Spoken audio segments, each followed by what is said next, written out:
ரொம்ப சிம்பிளா உங்களுக்கு ஒரு கேள்வி கேக்குறேன். இந்த கேள்விக்கு நீங்க கரெக்டா பதில் சொல்றீங்களா பாப்போம். தோசை சாப்பிட்டுக்கிறீங்களா? தோசையா? காலையில கூட சாப்பிட்டேன் ஈரோட்ல. சாப்பிட்டீங்களா? தோசை ஏன் தோசைன்னு பேர் வந்துச்சு? ரொம்ப நாளா தோசை, அதனால தோசை. உங்க பேர் என்ன? என் பேரு காங்கேயன். அதுக்கு என்ன அர்த்தம்? காங்கேயனா முருகர் அர்த்தம் இருக்குல்ல. அந்த மாதிரி தோசைக்கு ஏன் தோசைன்னு பேர் வந்துச்சு? பெயர் காரணம் கூறுக. தோசைக்கு ஏன் தோசை? ஏமா தோசைன்னு பேர் வந்து? தோசைக்கு ஏன் தெரியல. நான் சொல்றேன்.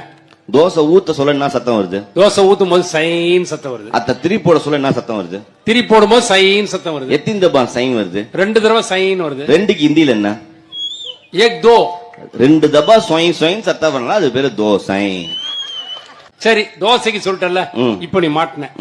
இட்லிக்கு எப்படி பேர் சொல்லு? இட்லி. இட்லி ரொம்ப சிம்பிளுங்க. கல்லுல ஊத்துனா தோசை, மாவை தூக்கி தட்டுல ஊத்துனான், தட்டை தூக்கி இடுக்குல வச்சான், இடுக்க தூக்கி அடுப்புல வச்சான். மாவு இடுக்குல மாட்டிக்கிச்சு, இடுக்லின்னு வச்சா நல்லா இருக்காதுன்னு காண்டி இட்லின்னு வச்சாப்ல. ஊத்தப்பம் எப்படி வந்து? ஊத்தப்பம் பேர் அது ஒரு அக்கா தினைக்கும் தோசையா ஊத்தி குத்தி சாவச்சிருந்தது. நம்மால தோசை கல்ல தூக்கி செவுத்துல அடிச்சுட்டு வீட்டுல இருக்கிற பழைய சட்டியை தூக்கி வச்சு இதுல ஊத்தாம் பாப்போம், இதுல ஊத்தாம் பாப்போம்னா அந்த ஊத்தாம் பாப்போம் மருவி ஊத்தா